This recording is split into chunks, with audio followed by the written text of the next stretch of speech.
Evangelho de João, capítulo número 5, nós faremos uma leitura do versículo de número 31 até o versículo de número 40.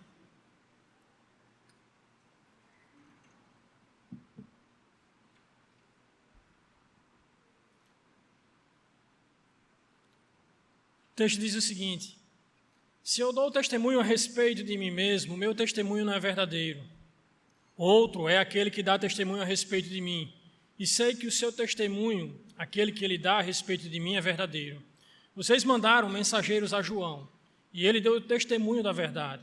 Eu, porém, não recebo testemunho humano, mas digo essas coisas para que vocês sejam salvos. João era a lâmpada que estava acesa e iluminava, e por algum tempo vocês quiseram se alegrar com sua luz. Mas eu tenho maior testemunho do que João, porque as obras que o Pai me confiou, para que eu as realize, essas, as que eu faço, testemunham ao meu respeito de que o Pai me enviou. O Pai que me enviou, esse mesmo é que dá o testemunho sobre mim. Vocês nunca ouviram a voz dele, nem viram a sua forma. Também não tem a palavra dele permanecendo em vocês, porque não creem naquele que ele enviou. Vocês examinam as Escrituras, porque julgam ter nelas a vida eterna, e são elas mesmas as que testificam de mim.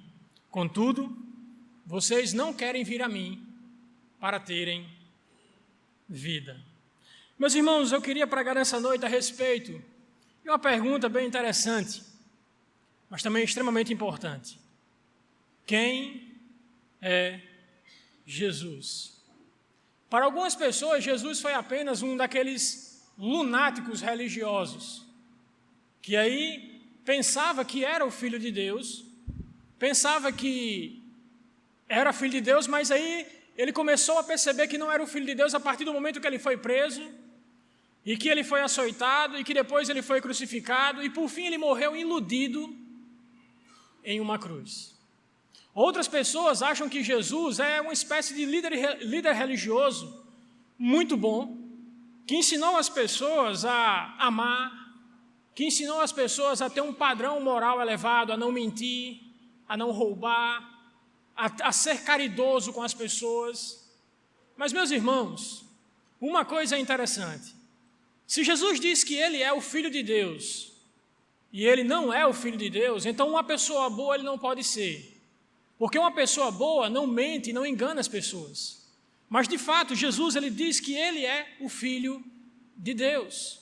Mas o mais interessante é que mesmo Jesus afirmando ser o Filho de Deus, e provando diversas vezes isso, muitas pessoas do nosso tempo não acreditam que, de fato, Jesus ele é o Filho de Deus.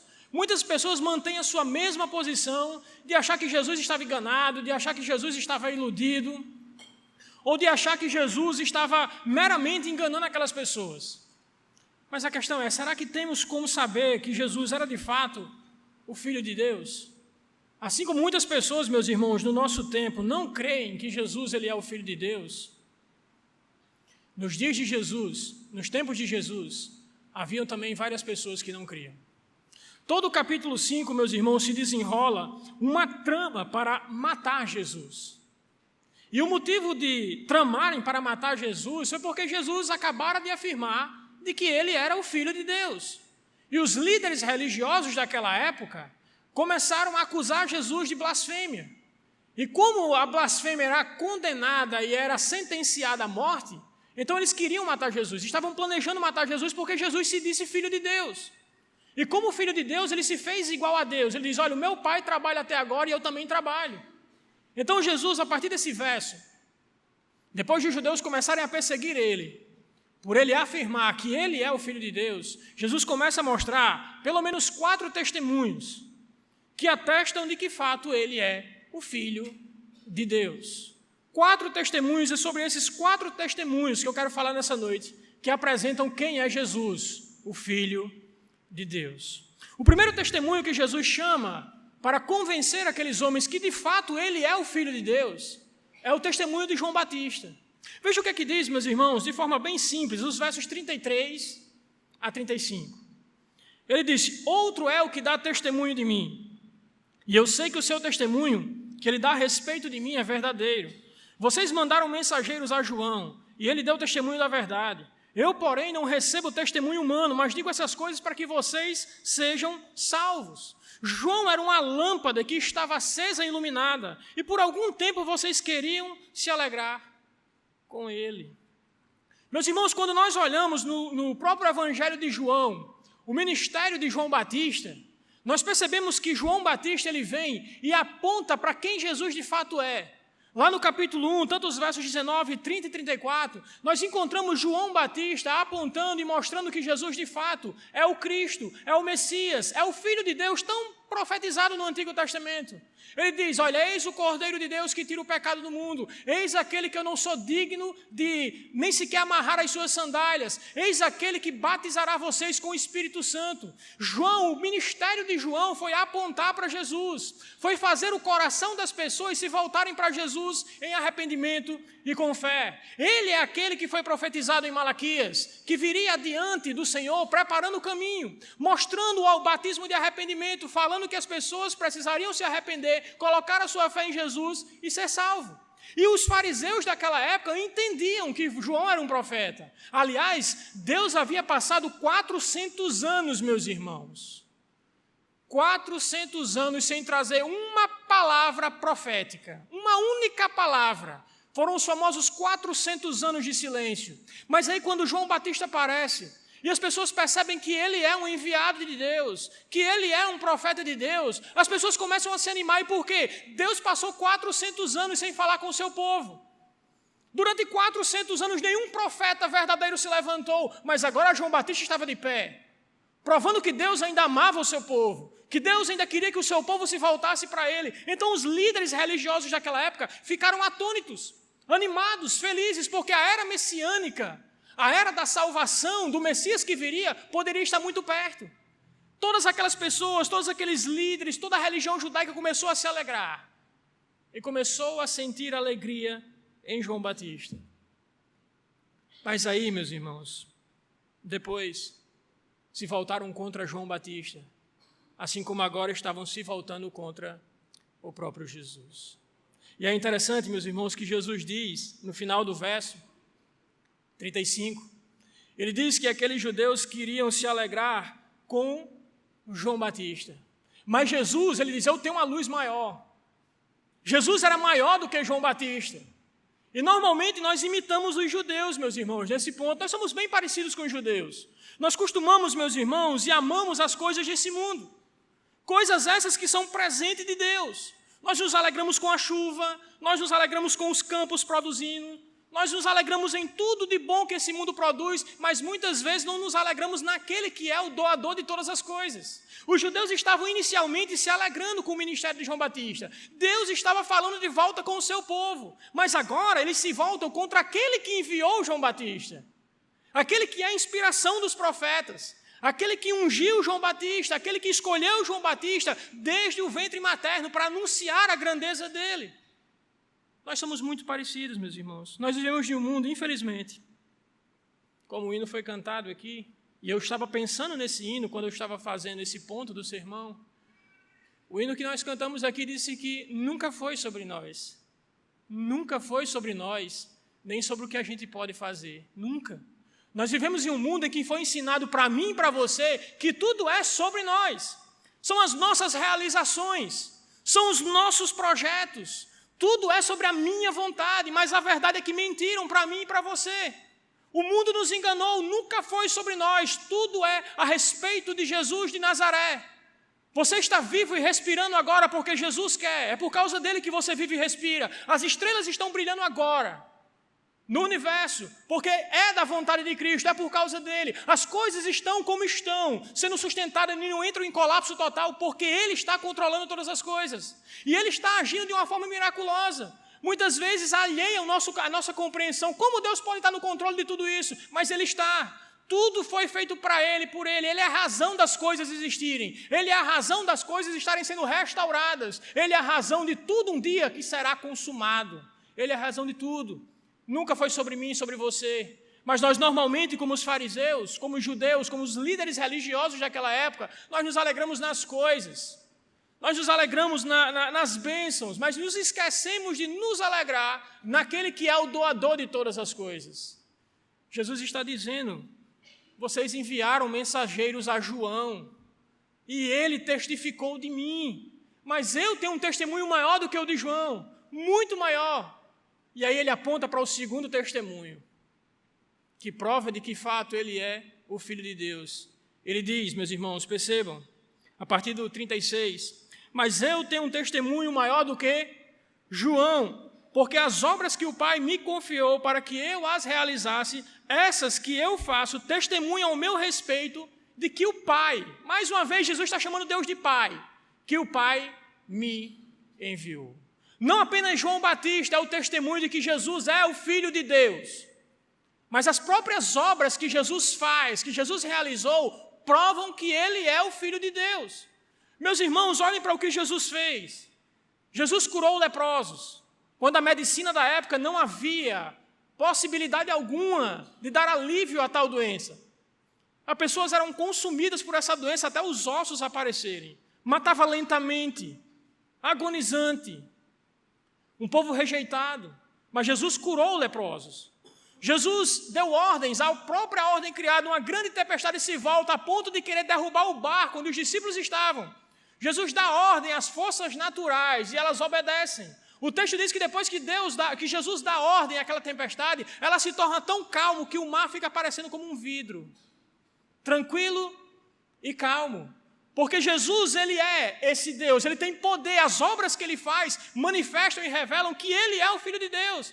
Como se já não bastasse, meus irmãos, o poder sobre a doença, o poder sobre a natureza, Jesus tem poder também sobre as enfermidades espirituais. Quantos e quantos testemunhos a Escritura não nos mostram de Jesus mandando que espíritos se dobrem diante dele, mandando que os espíritos imundos saíssem. Ele foi aquele que provou tudo isso, ele multiplicou pães, ele alimentou multidões, ele é aquele que é capaz de fazer tudo inimaginavelmente, muito mais daquilo que nós podemos imaginar, pedir, ele pode fazer mais. Mas quando eu olho para o texto, meus irmãos, do capítulo 5, há duas obras específicas nesse texto, no contexto desse texto, que são contundentes demais, duas obras que são contundentes demais, e que provam indubitavelmente de que Jesus é o Filho de Deus. A primeira dessas obras é que ele tem poder, meus irmãos, para ressuscitar mortos. Veja o que é que diz, meus irmãos, e eu acho interessante demais, eu quero muito que vocês abram a Bíblia no versículo 20 e 21 desse texto. Voltem só um pouquinho a leitura. Só um pouquinho a leitura, eu quero que vocês percebam os versos 20 e 21. Uma grande obra que ele havia falado aqui no contexto, que prova que ele é o Filho de Deus. Ele diz, porque o Pai ama o Filho, ele mostra tudo o que faz, e maiores obras que estas ainda mostrará, para que vocês fiquem maravilhados, pois assim como o Pai ressuscita e vivifica mortos, assim também o Filho vivifica aquele a quem ele quer. Agora veja o verso 24. Em verdade lhe digo, quem ouve a minha voz e crê naquele que me enviou, tem a vida eterna, não entra em juízo, mas passou da morte para a vida. A obra de Jesus em ressuscitar mortos físicos e mortos espirituais é grandiosa. Meus irmãos, a morte é o maior problema do homem, mas a morte física não. Algumas pessoas acham que o pior inimigo do homem é a morte física. Eu quero dizer a vocês que o pior inimigo do homem é a morte espiritual. A morte física apenas separa a sua alma do seu corpo. A morte espiritual separa você, na sua essência, do próprio Deus. Esse é o pior tipo de morte que tem. A morte espiritual é quando o homem vive sem levar em consideração a vontade de Deus. Ele vive para ele mesmo. Ele não está se importando com o que Deus diz, como Deus quer que ele viva. Todos nós temos um Criador. Todos nós um dia prestaremos conta a esse Criador. E nós temos, meus irmãos, contra nós uma sentença espiritual. Todos nós somos pecadores. E, meus irmãos, o homem sem Deus, ele não apenas deseja o pecado, ele se alegra, ele tem prazer em praticar aquilo que a sua natureza pecaminosa o faz desejar. Pergunta, por exemplo, meus irmãos, um alcoólatra que está colocando o seu casamento em risco e que pega o dinheiro que era para dar de comer à sua família e está gastando, às vezes, 30%, 40% num bar. Vai lá na hora que ele está bebendo. Vai lá na hora que ele está com os amigos, porque amigo nessas horas tem demais. Pergunta lá, ele é namorador? Ele é o bichão? Ele está feliz da vida? Embora que sua esposa esteja triste, seus filhos estejam tristes. Ele está sendo um péssimo exemplo, que talvez os seus filhos venham a beber por causa disso, mas ele acha que está abafando. Com dinheiro, namorador e por aí vai. Um homem desse está vivendo na prática do pecado, destruindo a sua família e feliz. O problema é que ele vai prestar contas, porque essa é a segunda obra de Jesus Cristo. Ele não apenas ressuscita fisicamente e espiritualmente. Um dia ele julgará. Veja o que é que diz, meus irmãos, de forma contundente, o verso 22 e 23 desse texto. Ele diz, e o Pai a ninguém julga, mas confiou todo o julgamento para o Filho, para que todos honrem ao Filho, assim como honra o Pai. Quem não honra o Filho, não honra o Pai que o enviou. Agora vejam o verso 27. E ele lhe deu autoridade para julgar, porque é filho do homem. Não fiquem maravilhados com isso, porque vem a hora em que todos os que se acham nos túmulos ouvirão a voz dele e sairão. Os que tiverem feito o bem para a ressurreição da vida, e os que tiverem feito e praticado o mal para a ressurreição do juízo. Um dia a obra de Jesus será consumada. Jesus começou a sua grande obra ressuscitando a sua igreja espiritualmente, dando salvação, percepção espiritual de quem ele é. Mas um dia ele voltará para cumprir a segunda parte da sua grande obra, que é julgar. Em sua primeira vinda, Jesus trouxe vida e vida com abundância. Somente Ele era capaz de salvar, somente Ele era capaz de nos dar o Espírito Santo de Deus, que molda o nosso caráter, que molda a nossa mente, que nos dá novas perspectivas, que nos dá certeza do amor de Deus e que nos inclina a viver uma vida de obediência a Ele. Só esse Espírito Santo dado por obra graciosa desse Jesus, somente Ele é capaz disso. E Ele recebeu toda a autoridade, meus queridos, para julgar. Um dia nós acertaremos contas com Jesus. A parte mais interessante que eu vejo nesse texto é que ele diz que um dia aqueles que estão nos túmulos ouvirão a sua voz. Eu sempre, quando eu penso nesse texto, meus irmãos, eu penso em uma das pessoas mais usadas para o mal que a gente tem conhecimento na história. Um grande líder alemão usou toda a máquina alemã da Segunda Guerra para produzir dor, terror, ódio e milhares de mortes. Quando a guerra estava próxima do seu fim, quando os exércitos aliados estavam às portas da Alemanha, ele tirou a própria vida para não cair nas mãos do exército inimigo. Algumas pessoas podem olhar para isso e dizer, que grande injustiça. 5 milhões de pessoas, na sua maioria crianças, foram consumidos nos campos de concentração. Fora os aterrorizantes números de mortes que a Segunda Guerra produziu por causa da ambição de um homem. Talvez você diga assim, como é injusto. Ele simplesmente se matou e não pagou pelos seus crimes.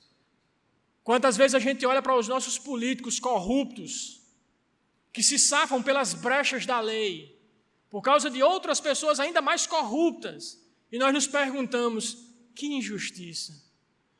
Vivem dessa forma e não tem ninguém que pegue eles. Realmente a vida é injusta. O próprio Asaf, no Salmo 73, fica aperreado, porque ele vê os ímpios prosperando, a maldade sendo avassaladora no mundo, e ele diz que fica traumatizado. Mas aí ele entra no templo e ele começa a perceber o fim dessas pessoas. E o fim dessas pessoas é dar de cara com um juiz que não pode ser subornado. Um juiz que não haverá uma gota de misericórdia, embora hoje haja um oceano de graça. Um juiz que trará, meus irmãos, tudo a lume. Nada que está oculto ficará oculto. Ele trará a lume e ele julgará. E o juízo dele será justo. Não se pode subornar esse juiz. Um dia, todos nós estaremos diante desse juiz. Algumas pessoas não acreditam que ele é o Filho de Deus e que recebeu a obra de ressuscitar e de julgar. Mas um dia descobrirão tarde demais que ele era o Filho de Deus. E sua única oportunidade de ter os seus pecados perdoados e passar pelo juízo sem ser condenado. Muitas pessoas naquele dia chorarão amargamente as vezes que tiveram a oportunidade, ouviram o evangelho ser pregado, mas por um ou por outro motivo não tomaram a sua decisão de entregar a sua vida, a sua alma, o seu coração àquele que pode dar realmente alegria e significado a ela. Mas Jesus, meus irmãos, vai adiante.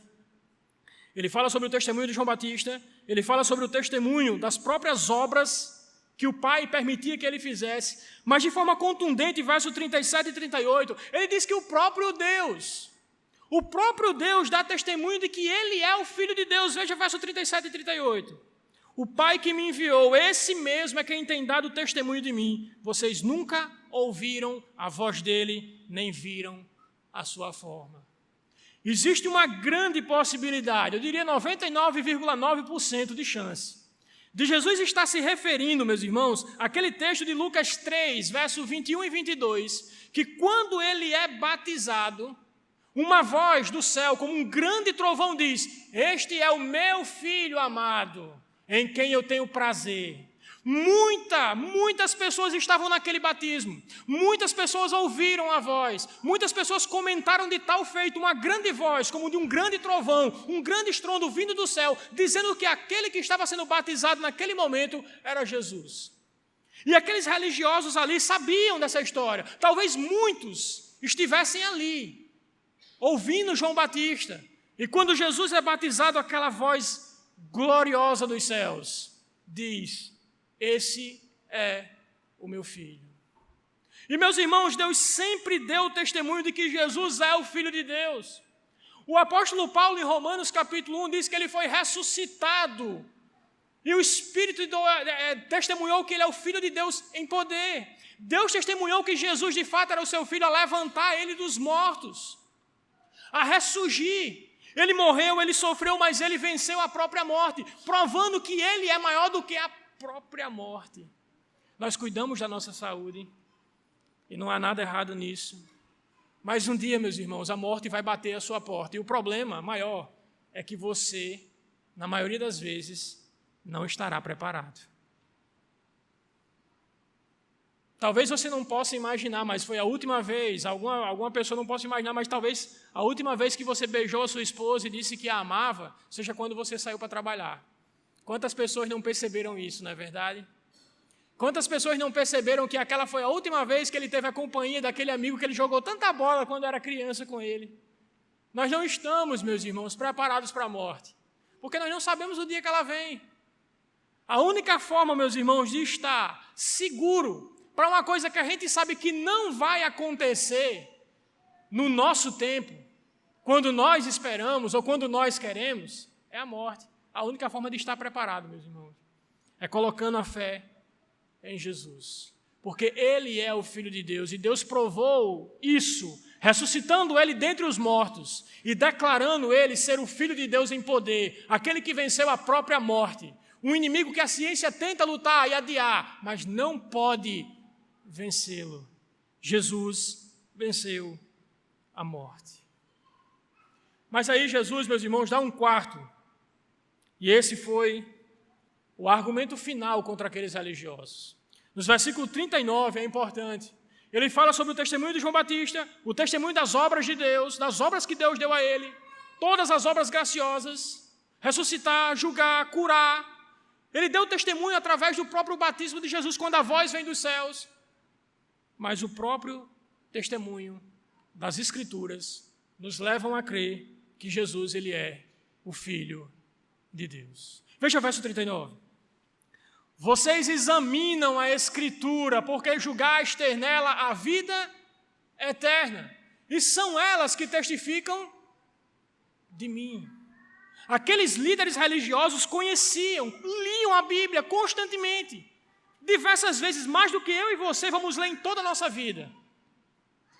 Eles conheciam a Bíblia, mas não conheciam a essência da Bíblia. Meus irmãos, desde Gênesis capítulo 1, a Bíblia trata sobre Jesus. Algumas pessoas acham que Jesus só aparece na promessa. Quando Adão e Eva caem, Deus faz uma promessa de que um dia levantaria um descendente de Eva que esmagaria a cabeça de Satanás. Algumas pessoas acham que Jesus só aparece na Bíblia, em Gênesis capítulo 3 e 15. Mas quando nós lemos o Evangelho de João, no capítulo 1, ele diz: no princípio era o Verbo, e o Verbo era Deus, e o Verbo estava com Deus. Nada do que foi feito sem ele se fez. E o Verbo se fez carne e habitou entre nós, e nós vimos a sua glória como unigênito Filho do Pai.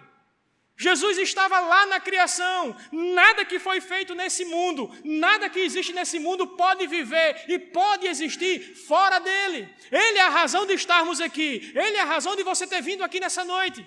Talvez você não saiba o motivo de ter vindo à igreja. Veio aleatoriamente porque não tinha para onde você ir.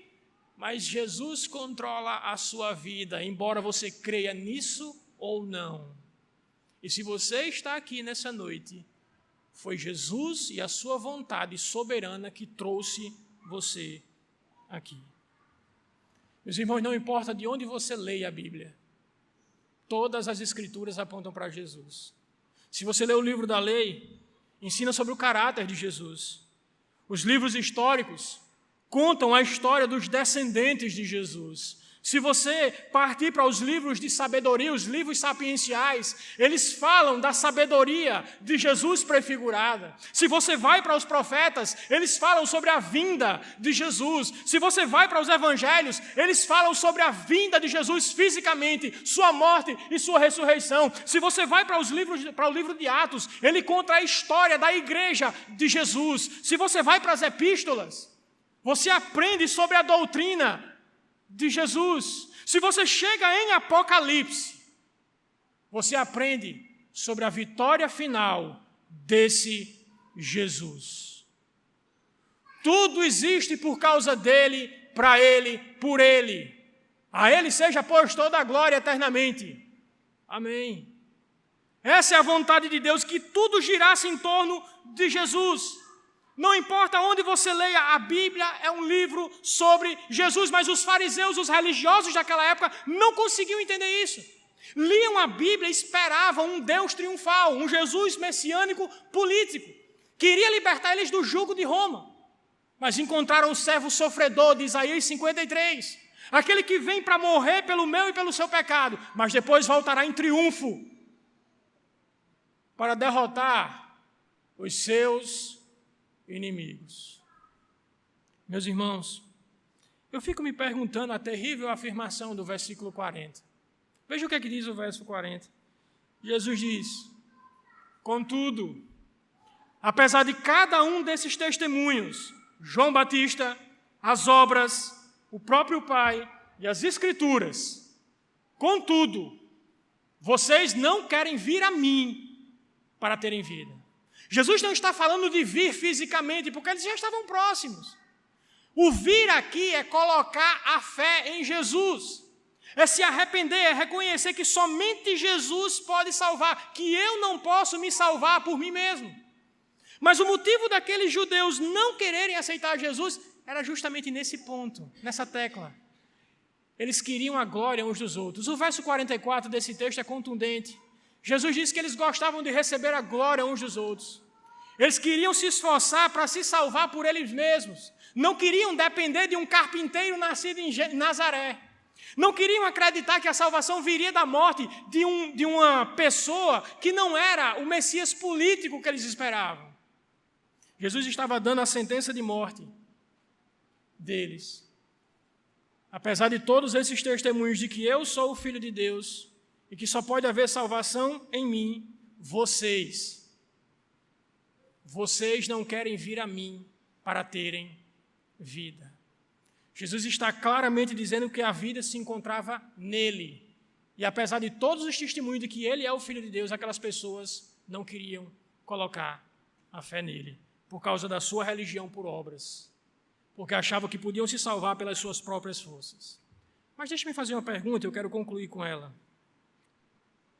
O que é que tem impedido você de vir a Jesus?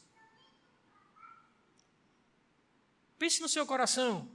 O que é que tem impedido? Todas as vezes que você vem nessa igreja, a gente prega o Evangelho, a gente fala do sacrifício de Cristo, da morte de Cristo, do amor de Cristo por você. Não pense em outra pessoa, não. Você que está me ouvindo é o alvo do amor de Deus. Por que você não vem a Cristo? Por que você não coloca a fé em Cristo?